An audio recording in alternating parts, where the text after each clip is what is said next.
Early 2000s or 90s, when there was nothing but corruption in government in Asbury Park.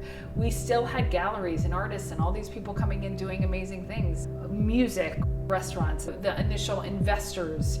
Those were all things despite government that has brought Asbury Park back. The people who've lived here throughout all the years, or the gay community or middle class community. And if all of those people were just sitting home complaining, we wouldn't be where we're at now. Locally, if you want anything from a dog beach to doing something about the shootings in town to doing something about retail, you have the ability in Asbury Park to elect the person whose platform meets your ideals. Being involved in city council or politics on a local level is one of the most amazing experiences I've ever had, and is really, really rewarding in a lot of ways, but it absolutely wears you down. I'm the deputy mayor in Asbury Park. I moved here 2001 from Jersey City, and at the time I moved here, I was going to law school at night and working for Child Protective Services in Jersey City. I started on the Environmental Commission. It gives you a bit of a bird's eye view on City Hall and the things that you think could be improved and not improved. After a number of years, you think, well, is there something I can do to make this better, or do I have ideas, or am I around people that have ideas that can improve the city of Asbury Park? One of the best ways to do it, unfortunately, is running for office and pushing those ideas through, as much as people don't want to run for office and be involved in politics. On a local level, you absolutely are electing people as the mayor, as the city council member, and you win and lose an election in Asbury Park by 2 or 3 votes. My campaign in 2013 and 2014, we did probably the most door-to-door than any other campaign that ran.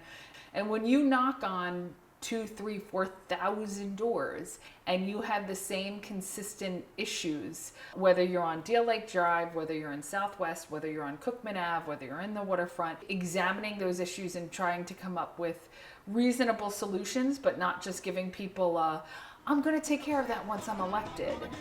You have people asking you questions, well, we want you to lower taxes. The odds of me having the ability to lower taxes in Asbury Park are really, really slim. You know, there might be an ability to stabilize them or increase revenue with local businesses or a lot of other things, but people sometimes want to hear an answer. But for me to sit here and say I'm going to lower your taxes would be a lie and would be dishonest. However, during a campaign, you're so rushed and you're under a time deadline, and it's such a stressful experience that it starts the beginning of the, for lack of a better word, bullshit. So you start the bullshit on the campaign, and then it continues. And if you're not constantly both checking yourself and then having other people check you, that bullshit just gets out of control. The number one issue, give or take, was crime.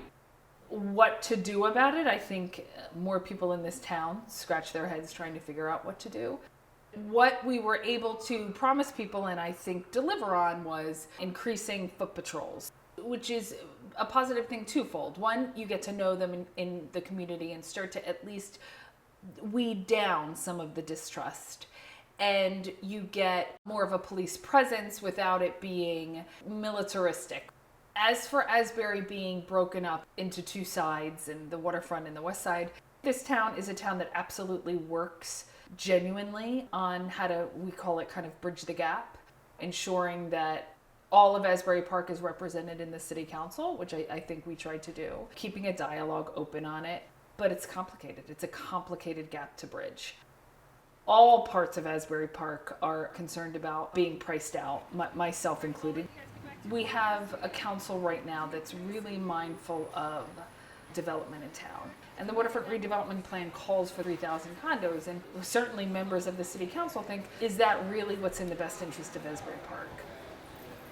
If the council in whatever town you live in, but certainly in Asbury Park being on it, if we're not empowering people to have a voice about whatever it is, crime, business, transparency, budget, finances, if we're not empowering people to feel like they can speak to us and feel like they can give us constructive criticism and feel like they can offer ideas and solutions, without people keeping you on your toes, without people saying, why don't you do it this way? Can we do it this way? What do you think about this idea? And without people feeling empowered to either come to the microphone or send an email or call one of us, if you're not instilling that in the people that you're representing, then you're doing a terrible job.